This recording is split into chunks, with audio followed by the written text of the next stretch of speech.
welcome everyone who's joining us, and delighted that you could be here. Delighted to be joined by Tim Harford. He is an author of the brand new book, The Data Detective, which is going to be mostly, I think, what we talk about today. But he's written a bunch of other books. The Undercover Economist does, I guess it's a show for the BBC called More or Less, and has been sort of helping us figure out what's true and what's not in the world of statistics now for some time. And so I'm just delighted that you could be here to join us. Well, thank you so much. It's great to be asked to join in, and yeah, happy to have the fireside chat. I feel we all need that warmth. Look. Yeah, it's been a long winter. It's really been a very long year. So yes, the fire people is always great. ask me, do I have an actual fireside? And I actually do have an actual fireside, which is great. So I want to start with the bold claim that was made in the 50s in a book by what's his name, Darrell Huff, called How to Lie with Statistics. And you open your book with that sort of snarky, dismissive view. And your book really is a passionate riposte to his argument that, lies, damn lies, and statistics. And you take your readers through a series of rules, 10 rules, as the book title says, for how to become a smarter consumer, if you will, of statistics, and in defense of what statistics can do for us. So I thought perhaps just start off with why this book, why now, and how you think, what's the impact you hope it'll have in the world. Well, I've been presenting this program, which you mentioned, More or Less, on the BBC for about 15 years, and we do fact checking, and we talk about numbers, and a politician says a thing, and we pop up and say that wasn't actually true, and that's all fine. And then 2016 happened, and of course in 2016 the appetizer for my fellow Brits was the Brexit referendum, and the main course was the election of, well, you know who. And in both cases, wherever you stand politically, I think you've got to admit that people didn't seem to be very interested in the truth. Nobody seemed to care anymore. And I realized so much of what people think is governed by their politics. It's governed by their emotion. It's governed by what their friends think. It's not necessarily governed by the evidence. So in that case, what exactly am I doing, and what are my colleagues doing, presenting a program about the numbers?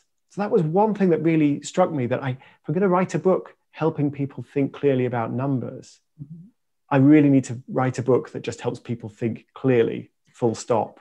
And that's the starting point. If you can't get control of those biases, you haven't got a hope. Mm-hmm. The other thing was just the thing that people would always say to me, which was, oh, we really love your radio program. We love the way you smack down those dodgy statistics. We love the way you show the way that statistics are always used to mislead us. And I thought, well, it's nice that you like the program, but statistics aren't always used to mislead us. They are, in fact, we haven't got a hope of understanding the world without statistics. Mm-hmm. And so that's why I felt it needed defending. And that's why I started with Darrell Huff, with this incredibly popular book, How to Lie with Statistics. Because I thought it is a good book, but that's not the main story we should be telling about statistics. Yeah. I thought that was absolutely fascinating. And early on in the book, which I gather was finished last April, so we were into COVID-19, and you contrast two cases, I guess I would say, at least that's how I read it. The first is the discovery that smoking and cancer are related, and a statistical tour de force that had every political, social, and economic force at the time basically arrayed against it. And then contrast with this approach to COVID-19 when we were flying blind. We had nothing to go on. And I think it's very interesting to take those two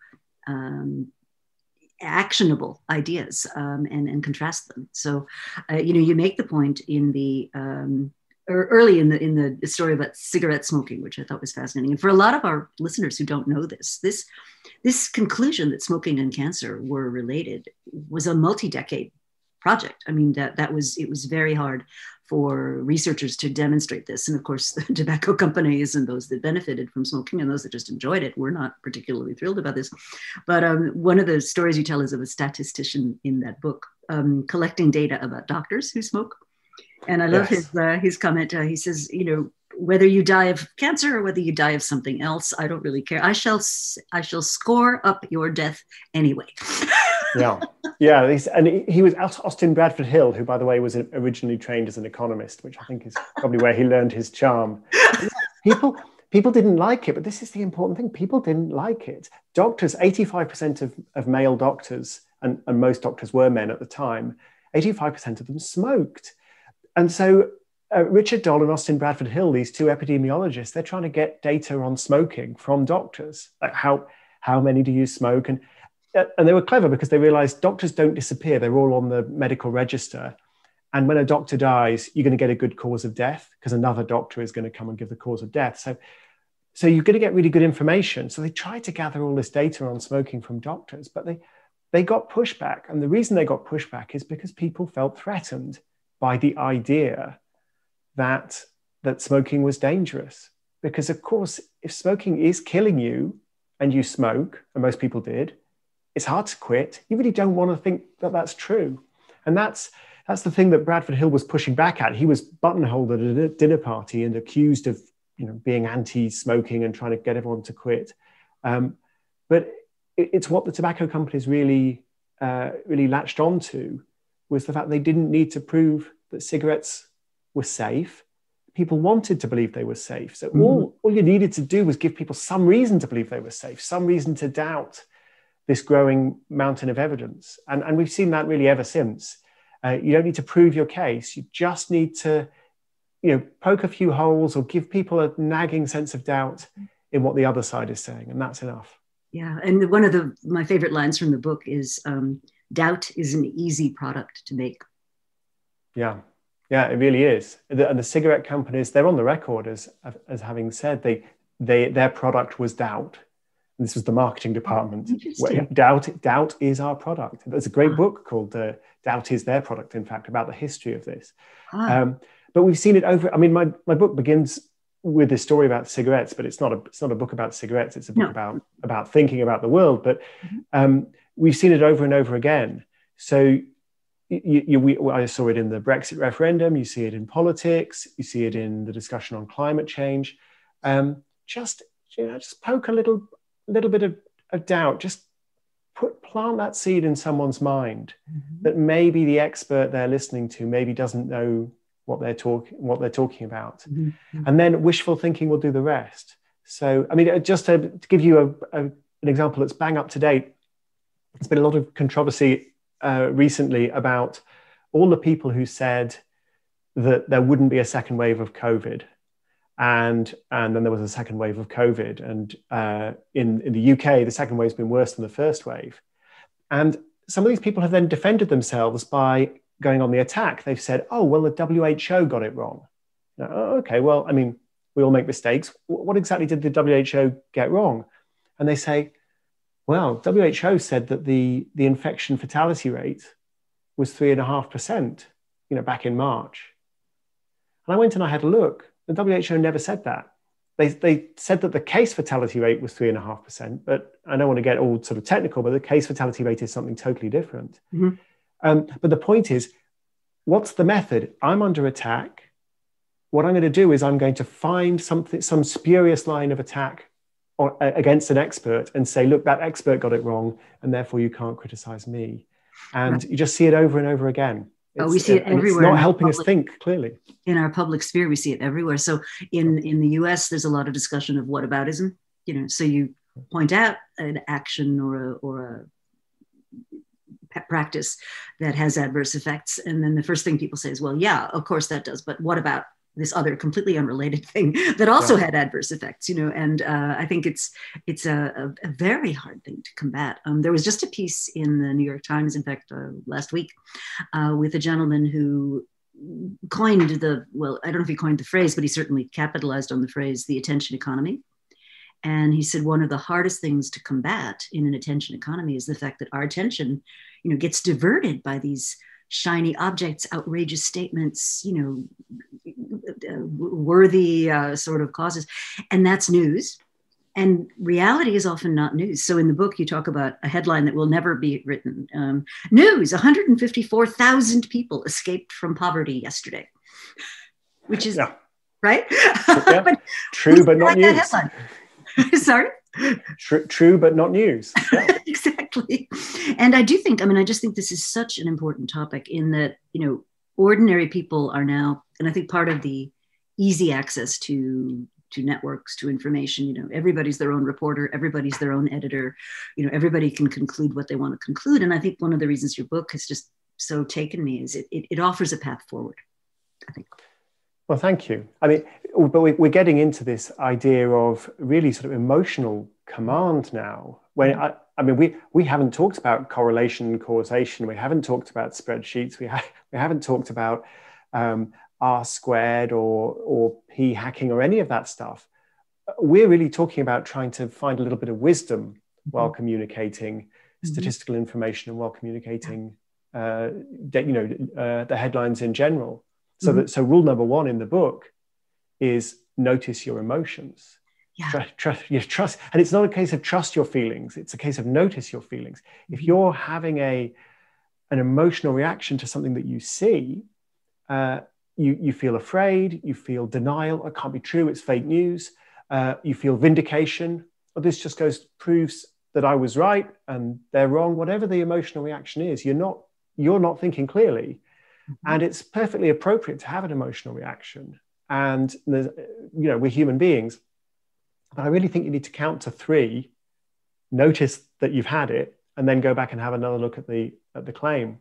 And then a later rule in the book, I forget whether it's rule 3 or 4, but is to step back and take in the view. And that really gets to the point of what you were saying about distraction and this idea of the news really varying. What's the news for 5 minutes or for an hour may be very different to what the news is once you step back and you read the weekend newspaper or a monthly newspaper, or you look at last year's news or the news from 10 years ago. So this constant distraction, sort of fast click attention to stuff that's actually trivial. Really, really hard to think clearly if you're constantly being distracted by whatever is new. Oh, yeah. Well, and I think also the motivations of many people are not to get to what is true. They're well served by getting to what is not true. So one of our questions is,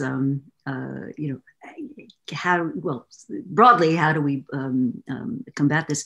And I think what I'd like to do, Leif and Frank and Bogdan, is just go through the chapters in the book, because I think each of them has a little nugget of real wisdom that we can actually use, this afternoon if we're so motivated. So the first one is search your feelings, and you've already talked about, notice how you feel. How does this piece of news or this bit of information make you feel?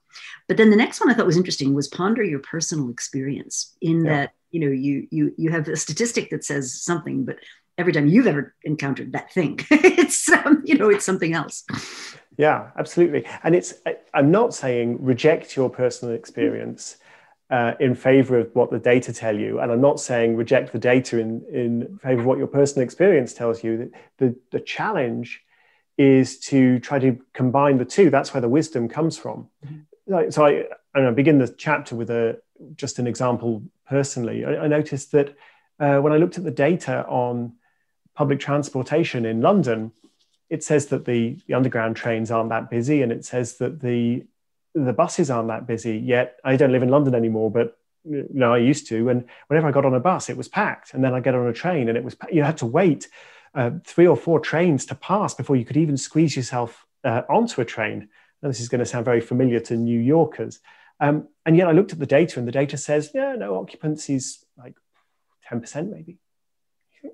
How can it be 10%? And then what I realized was, it's partly that I'm traveling at rush hour. But here's the real thing. You could imagine 10 trains an hour. And there are 1,000 people on the first train, and then there's nobody on any of the other trains. Well, then the average occupancy of the trains is 100.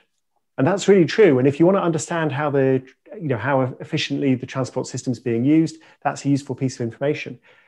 But it's also true that every single person who uses the transport system thinks it's crowded, and they're right, because every time they're on a train, it's crowded.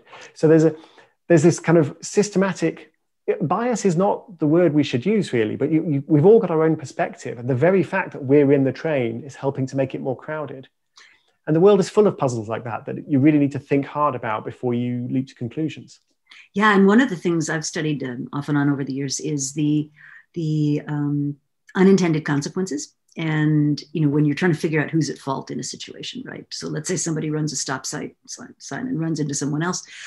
Well, if they'd run that stop sign and the other person wasn't there at all, there would have been no unintended consequence. So it's very interesting to sort of what is the actual causality going on. So another point that you make is to avoid premature enumeration, which, to me, it's like understanding what's the context, what are we counting, right? Yeah. And use the example there of Oxfam and the wealth studies. Yeah. So premature enumeration is basically the problem of immediately diving into the spreadsheets and calculating, adding, subtracting, multiplying, running cross correlations without really asking yourself what it is that you're measuring or what's being measured. And it's very, very common. I'll listen to the radio, I'll see a newspaper headline, and my wife will say, well, is it true? Because I've been doing this for a while. So my wife thinks I've just got this huge list of every possible fact in my head. And the answer is normally, I don't know if it's true. And not only do I not know if it's true, I don't even know what they mean when they say that. Because I don't know when they're counting whatever it is, immigrants, they're counting crimes, they're counting gun deaths. Infant mortality, you talk about. Yeah, infant mortality. I mean, this is really amazing and sad story about trying to investigate causes of infant mortality in the UK, and it turns out it's a disagreement over, not even a disagreement, but there's changing custom over what it even means to be an infant. Like, at what point do you say that was a miscarriage, and at what point do you say that was a very premature birth? And of course, that's a really important decision to make, but some medical professional somewhere makes the decision, ticks a box that reflects this tragic event, and it goes into the statistics. And the British press at that point were getting very, very upset at a rise in infant mortality that it turns out wasn't actually a rise in infant mortality. It was just an uptick in the data. So you always need to ask yourself, what is it that's being measured? And that's partly so you understand what's going on, but I think it's also partly because we owe it to the people whose lives are being reflected, or whose deaths are being reflected in these numbers. We should be paying attention, showing sufficient interest and sufficient curiosity in what's actually behind each of those statistics. Mm-hmm. I think that's so critical. And again, the thing that makes a headline is not necessarily the truth, and that is a disturbing thing. So then you have a practice of step back and enjoy the view. And yes. I think that's hard, when you're doom scrolling, how do you get away from that? Yeah, well, there's really two elements to that, isn't there? There's partly the, I suppose you might call it the mindful news consumption, or the digital minimalism, or whatever you want to call it. A bit less Twitter, a bit less Facebook, pick up the New Yorker or the Economist, or obviously I'm slightly biased, pick up the Financial Times Weekend, where I write every Saturday. Pick up a slightly slower news source, and you'll find it's less stressful to read, but you'll also find very often you're learning more, because, I mean, the tweets from 30 minutes ago are often they don't mean anything anymore. Mm-hmm. So you'll be calmer, but also just the idea that the perspective changes, what actually counts as news changes the further you pull back. So there's a wonderful idea. It's not my idea. It's from the economist Max Rosa, and he was inspired by some sociologists. The wonderful idea of the 100-year newspaper. Just thinking, what would a newspaper say if it hadn't been published since 1921?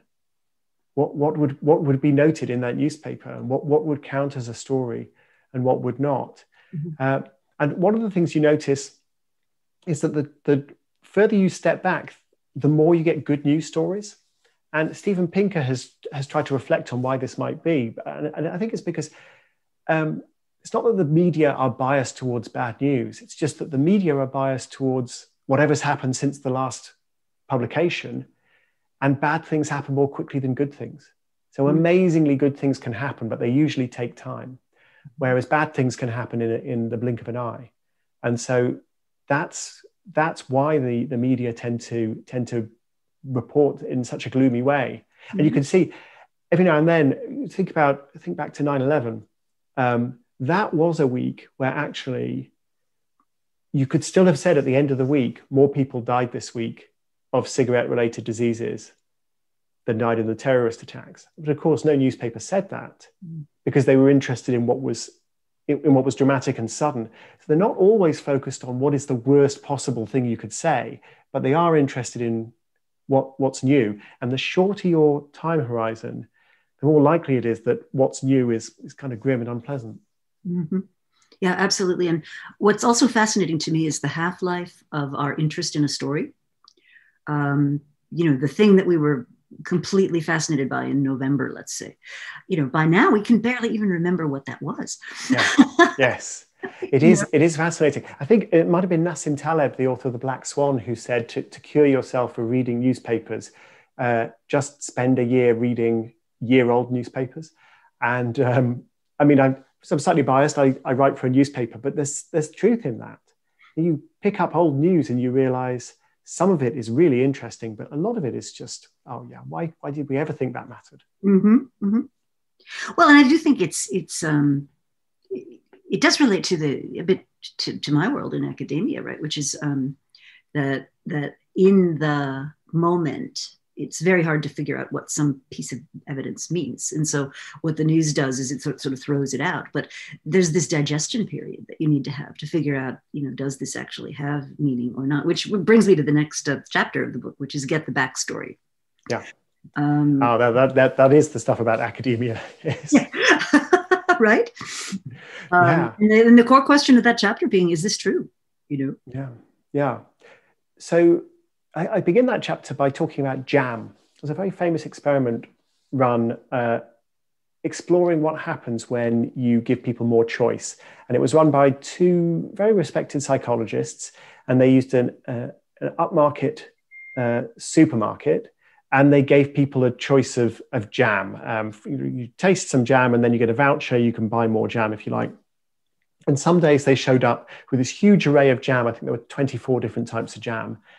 And at other times, it was much more tastefully minimal. There were just 6 types of jam on offer. And what they found was people bought a lot more jam when there were only 6 choices rather than 24 choices. Now, this is a really spectacular kind of result. It was really hit the sweet spot because it was kind of surprising, easy to explain. And at the same time, when people heard it, they were like, oh, yeah, actually, now I hear that, I think that's been true all along. So there were TED Talks, there were books. The tricky thing is I was sort of musing about this and going, it's a bit weird though, that when you go into a supermarket, there are so many choices available. Why haven't the supermarkets got the message? And I spoke about it to a professor of marketing. He said, you should talk to Benjamin Scheiberhenner. So I found Benjamin Scheiberhenner. Benjamin Scheiberhenner is a young psychology researcher, and he had been trying to explore this finding. And every time he ran one of these experiments, he found he just couldn't get the same results. He'd offer people more choice and they were like, thanks, more choice, that's great. And he started asking around and he found a lot of other psychologists had been doing similar things. Now, just to emphasize, there's nothing wrong with the original experiment. Mm-hmm. They're very respected researchers, and I'm sure they found what they found. But a lot of other psychologists did lots of other work, and there was this big sort of spread. And in the end, I think the conclusion of all of the work is probably doesn't make a lot of difference. You give people more choice, less choice, it doesn't make much difference to how much they buy. And there are outliers on either side. But it was the outlier that found this very surprising result, that you radically cut back the choice and people buy, it was like 10 times more jam. It's a lot of extra jam that people bought. That outlier was the one that got all the attention, got all the headlines. And that was the moment where I thought, I really need to ask myself, every time I see a result, this is the result that's being called to my attention because this is the result that's really interesting. But what are all the other results that are out there that have been conducted with equal rigor that I haven't seen because NPR aren't interested and TED aren't interested? And to be honest, often even the professional journals, they're not interested either. That's what I mean by the backstory. That's fascinating. You know, we see this a lot in business, and this is another point you make in the book, which is a lot of what we believe to be true in business is deeply, deeply infected with survivor bias. Yeah. You know, the only ones we can study are the ones that we can see, right? We don't see all the ones that went before. And it reminds me a bit of the old story from World War II about where should we reinforce airplanes? And I'm sure you're familiar with this one. So these airplanes would come back and the wings would be riddled with bullet holes. And of course, the first and wrong conclusion is that you should reinforce those areas because that's where all these bullet holes were and everything. And then finally, one person turned around and said, well, hang on, those are the ones that came back. Yes. Let's reinforce, the other areas because that clearly meant that those planes could not come back. And I thought that was just a beautiful example of the mistakes we can make with survivor bias. Absolutely, because we think to ourselves, I've never seen a plane that's taken a hit to the engine, so we don't need to reinforce the engine. And then if you think a bit more deeply, you go, I've never seen a plane that's taken a hit to the engine and made it home. That's what we should be thinking. Yeah, absolutely. But just an interesting note on that, though. Mm-hmm. So that the mathematician was Abraham Wald, a great sort of statistician.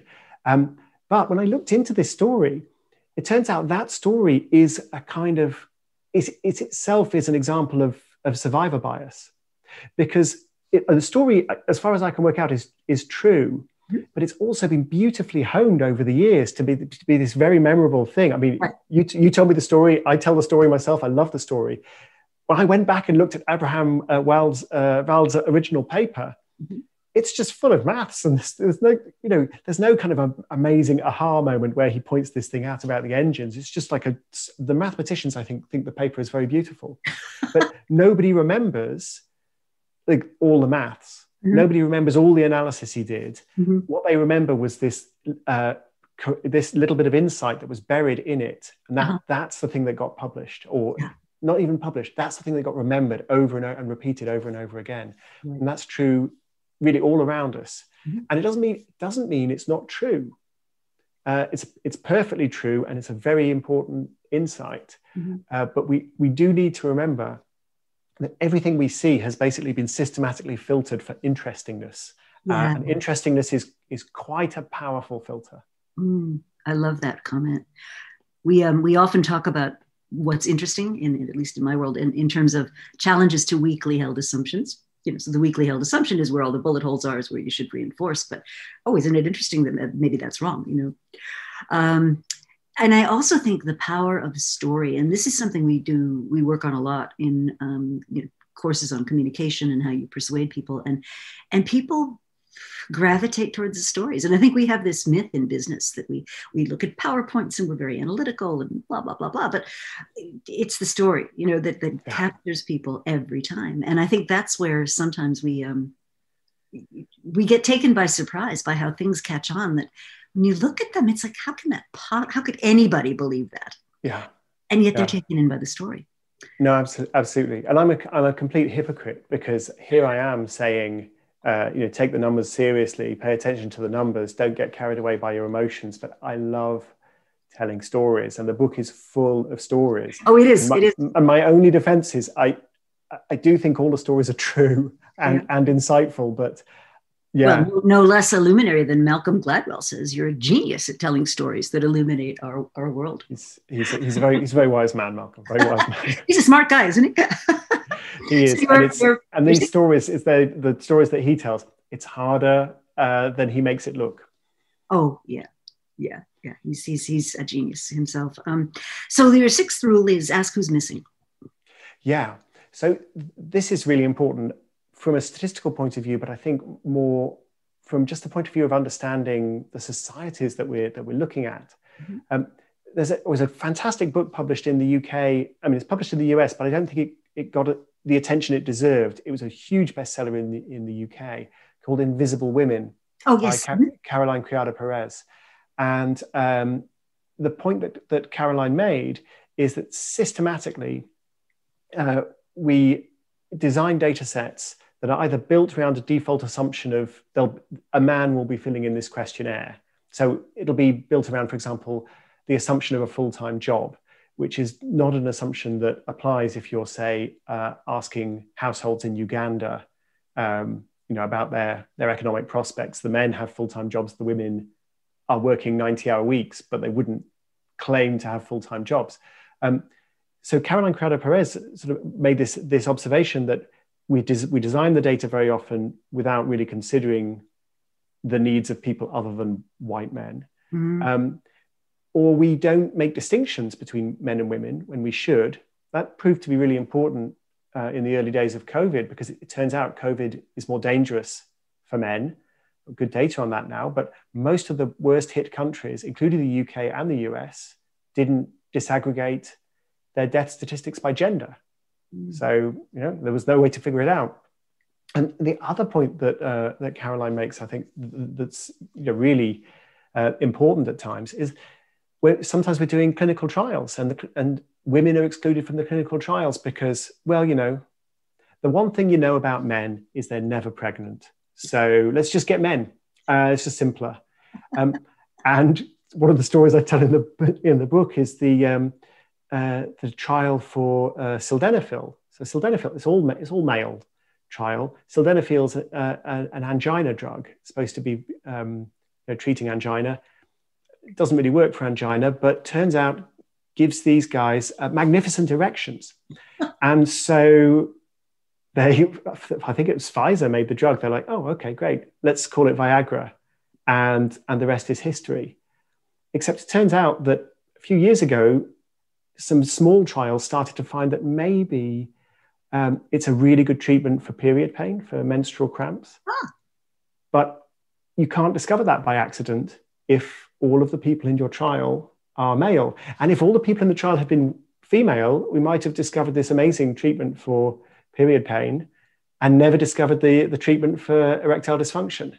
So it's, it matters. It matters who's, and of course, I've talked about gender, but ethnicity, or simply an opinion poll where the Republicans don't want to talk to the pollsters and the Democrats do. I mean, these issues come up in all kinds of different ways. And you've always got to ask yourself, who am I missing? Mm-hmm. You may not be able to get to reach them. You may not be able to get in touch with them, but you need to try. I think it's fascinating. And when you talk about polling, right, certainly the last election we had in the US, there was, rather a lot of red faces going on because the pollsters, again, got it wrong. And there was a rather snarky conservative commentator who said, well, that's because people had learned, that it's not in their own best interest to answer these things truthfully. So you always have to look at what the interest is, right?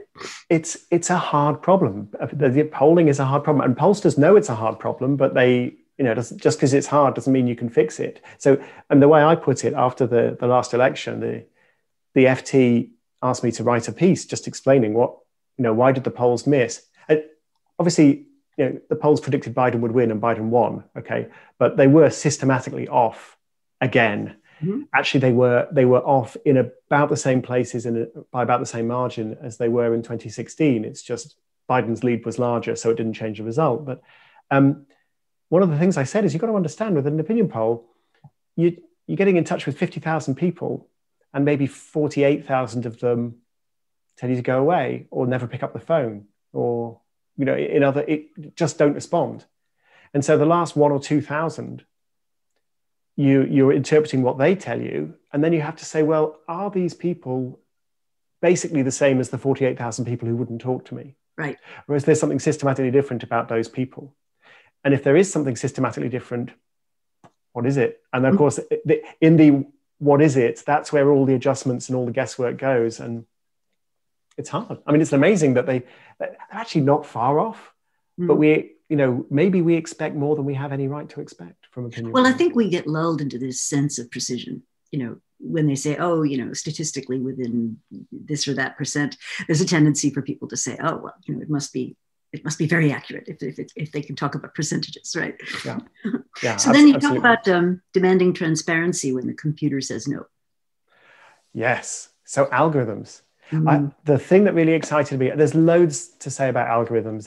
There's Google flu trends and there's all kinds of stuff. But the thing that really struck me is a monk in the 1600s, I think, really told us what we needed to know about algorithms. And that was the realization, one of the big realizations of the whole book for me. So in the 1650s, you had this moment where alchemy and chemistry existed at the same time. And alchemy was basically, you're trying to find the elixir of life and turn lead into gold. Spoiler, they did not find the elixir of life and they have not managed to turn lead into gold. Alchemy didn't go anywhere. It didn't even produce informative failures. And it wasn't even that everyone went, oh, it turns out you can't turn lead into gold. That's interesting. But at the same time, chemistry is going great guns. It's doing really well. So why? So one explanation is, well, scientists experimented and alchemists didn't. That's nonsense because alchemists loved experimenting. So another possible explanation is, well, the scientists were just smarter people than the alchemists, people like Isaac Newton or Robert Hooke. But it turns out that Isaac Newton and Robert Hooke were also really into alchemy. So that doesn't work as an explanation. You've got the same people using the same methods and getting nowhere. So what's the difference?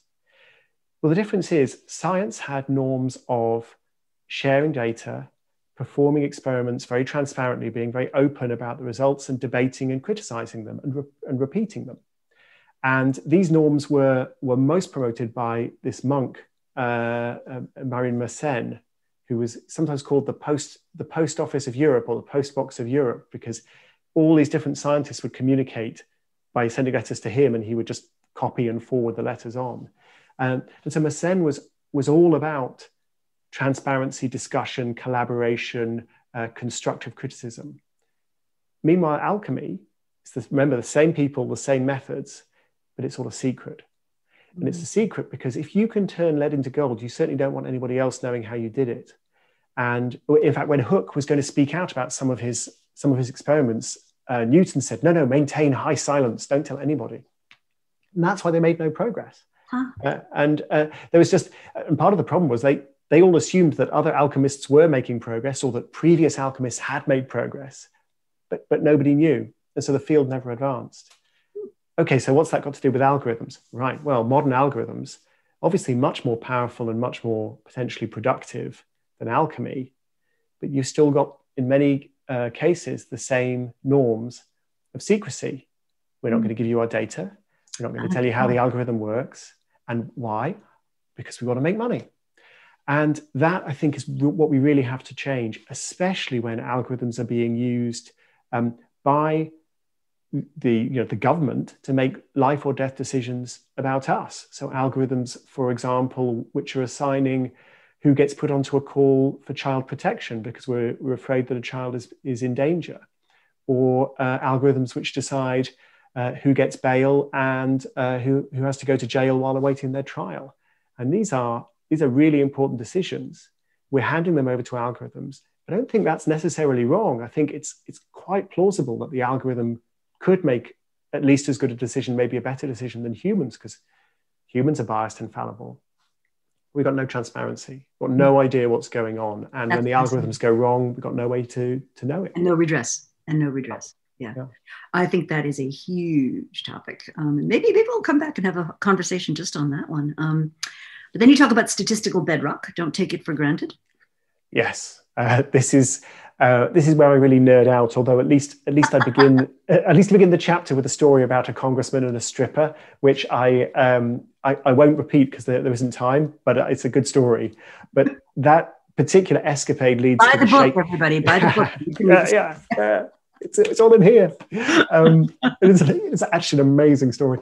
But that has the side effect of shaking up the US statistical apparatus and leading to the setting up of the Congressional Budget Office and the amazing Alice Rivlin being put in charge of the Congressional Budget Office. But the point I make in that chapter is that we really shouldn't be taking official statistics for granted.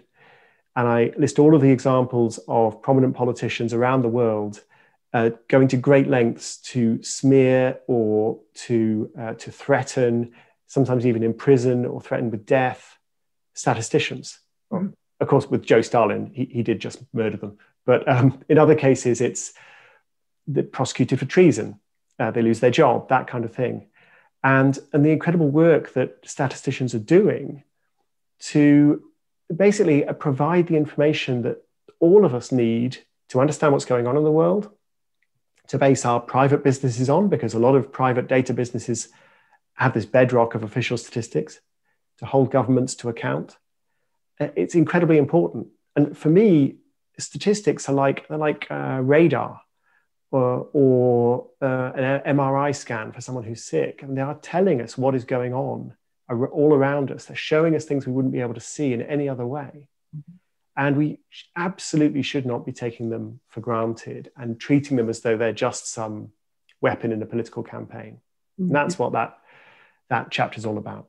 Yeah, and I think, there are many, many lessons about COVID, about Brexit, about, things to be taken from that. So just on that, I'm going to jump us ahead a little bit, because I was very taken with the last, you got through 10 rules, and the remaining rules just simply didn't get to them. As misinformation can be beautiful too, and keep an open mind. But you finish with the golden rule of being curious. And one of the things that really caught my attention is your discussion of how can you persuade someone who is, absolutely committed to their point of view.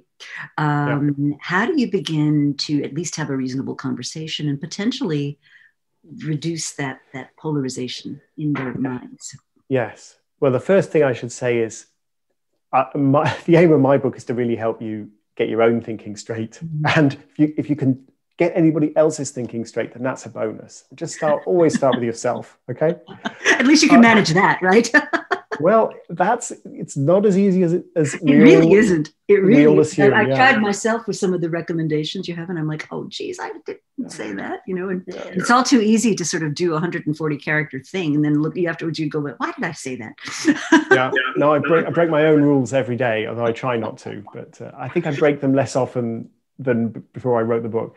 But yeah, so one thing I think it's really important to understand is that you can have a much better conversation with someone if you invite them to explain themselves, and in particular to explain what they believe about the world, what they understand about the world, rather than pressing them to defend their view.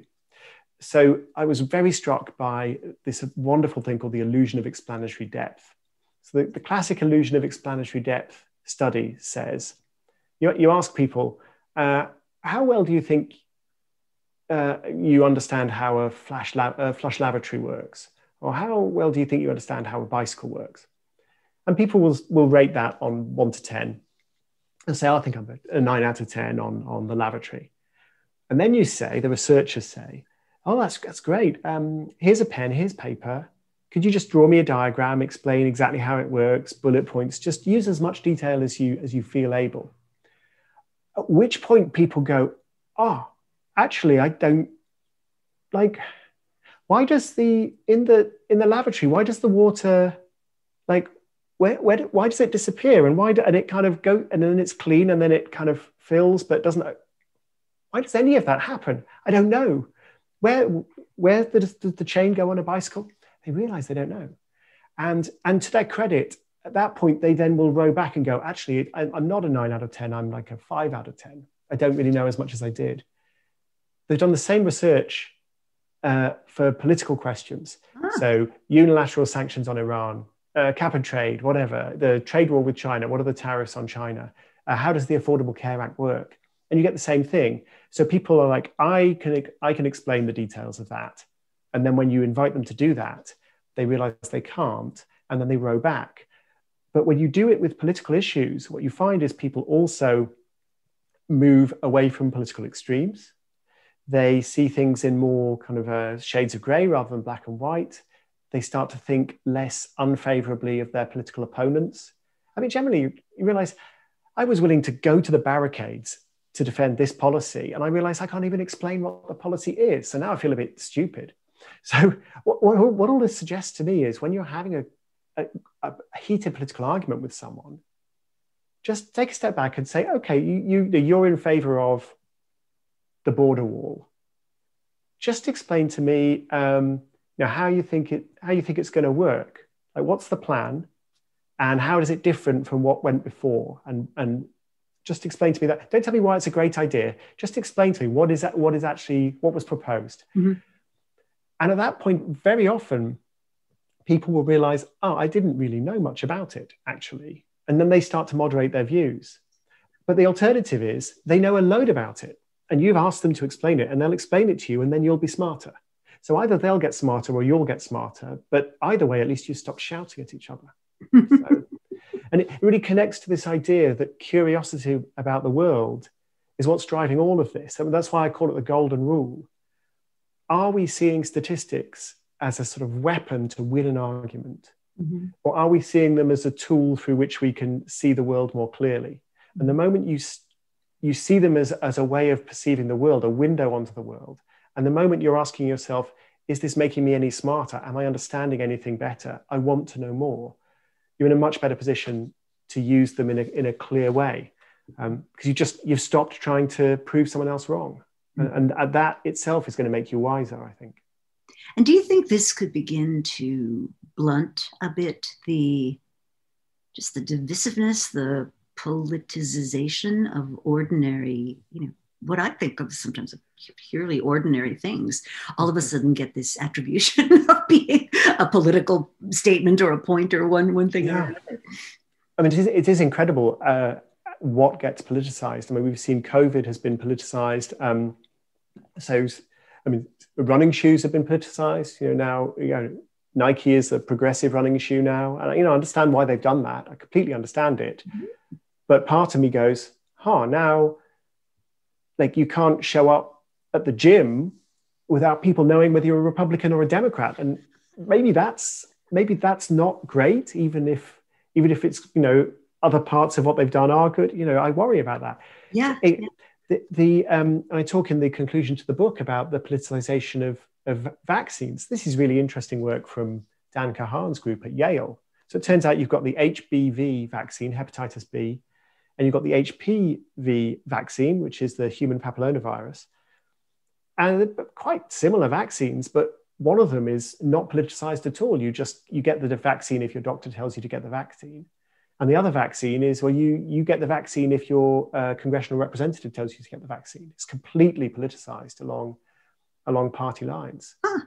And so how did that happen? And how did that decision that should be a medical decision, how did it get dragged into the political realm, and can we drag it back out again? And the answer is it's not easy to drag it back out once it's become politicized.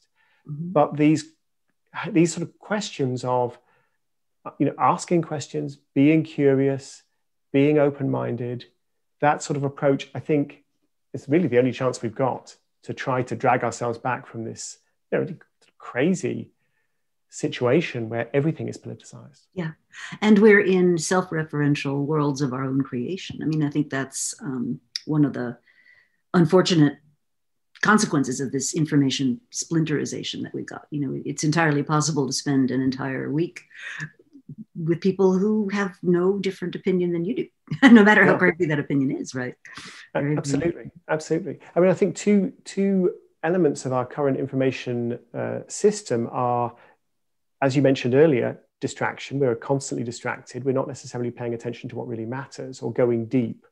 And polarization. So we're being very, very influenced by what people around us think, what people on our side think, and people on the other side are wrong. But what do you get if you take distraction, so not really paying attention to what's important, paying attention to trivial things, plus polarization, put the two together and add steroids? What have you got? Conspiracy thinking. Yeah. Because conspiracy thinking is basically paying attention to bizarre little coincidences or non-existent clues somewhere in the information space, Not paying attention to evidence at all. Why would you not pay attention to evidence? Because you regard everything, all actual facts as being manufactured by the conspiracy. Right. And you're paying only to what other believers in the conspiracy believe. So I see it as just, it's not different from what all of us, the pressures that we're all under, it's just more extreme. And you see, if you really concentrate it and push it, that's where you end up. Absolutely. And of course, any evidence that there's a crack in a conspiracy theory gets met with the counter response. Well, of course it is. That's a deeper conspiracy. You're in a never ending loop. So I know that you have another commitment to get to. What I'd like you to maybe spend just a minute on is a couple of ideas from your TED Talks and other things, having to look at how people organize their work, their projects. Where do you start with trying to become smarter about this, trying to accomplish more? Sort of, where do you begin? Yeah. So this is a total change of subject, but that's cool. I like changes of subject. One of the TED Talks that I gave, this is the TED Talk where I've got no hair. If you want to look out for it, and I think the title of the talk is a powerful way to improve your creativity, something like that. Mm-hmm. And the idea that I advocate is something I call slow motion multitasking. And because I noticed in my own behavior that I try to avoid multitasking. I try to avoid the kind of split screening, double screening, all of that. I don't always succeed, but I try. But what I haven't been able to avoid is juggling multiple projects. So right. I mean, this week, as I talk to you, Rita, this morning I finished the script for an interview with Dr. Anthony Fauci for the BBC. My next engagement is to interview a couple of mathematicians for a different BBC program. So that's 2 different BBC programs. I launched a book.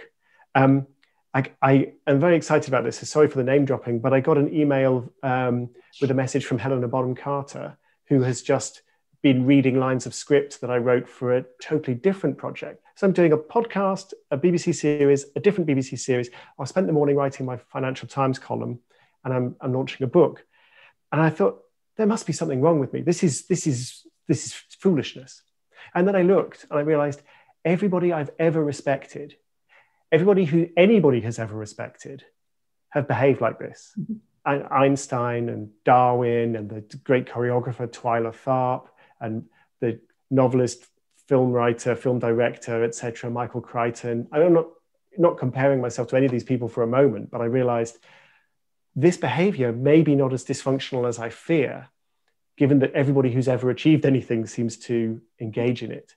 And I came up with a name for it. I called it slow motion multitasking. And in the TED Talk, I talk about why I think that this is a useful form of behavior. You get blocked on one thing, and that's not depressing or frustrating because you just move to the next project and you make progress with that. The projects cross-fertilize each other, they inform each other. And there's certain amounts of creativity can come exactly at the moment where you stop thinking about something and you start thinking about something else, and that's when the breakthrough comes. So all of these different things going on. The challenge, of course, is, and I can speak from experience, it's kind of stressful. It fries your brain. And so part of that talk is about, is there a way to get the benefits of the slow motion multitasking without completely losing your mind? I don't always succeed, but I do try. Yeah, I know for me, and I'm absolutely in that pattern myself. For me, I try to pace it out. So sort of when one is at a very intense point, I try to have the others not require so much from me at that point. That's the thing I should have done. That's the thing I should have done. Just figure out who's in front of the line at this particular moment in my life. Well, what an absolute pleasure to share an hour with you. Where can people go to learn more? Presumably your programs and your website and your book site and that sort of thing. Yes. Yeah, I think the most important thing is to know how to spell my name. It is Harford, not Hartford. My computer, by the way, I had to fix it like 6 times before it would accept my spelling. I had to put a space in between it and then delete that space. I even misspelled my own name in a text yesterday because that's what the smartphone did. Yeah. So timharford.com is my website. I'm on Twitter. I'm not really on other social media, but timharford.com is where you go and see the TED Talks, you see the books, the BBC series, everything, the Financial Times columns. That's all where it is. And Rita, thank you so much. It's been such fun, really generous of you to read my book and ask all these smart questions and to present my ideas to the people who follow you. I really appreciate it. It's really, really compelling. So for those of you who put things in the chat that we didn't get to, we follow up with you afterwards. So don't think it's a lost opportunity forever. Thank you so much. And I look forward to seeing what your next multitasking leads to. Get the book. It's priceless. And I think it's a real tonic for a lot of what ails us right now. Thank you. Thank you so much. Thank you.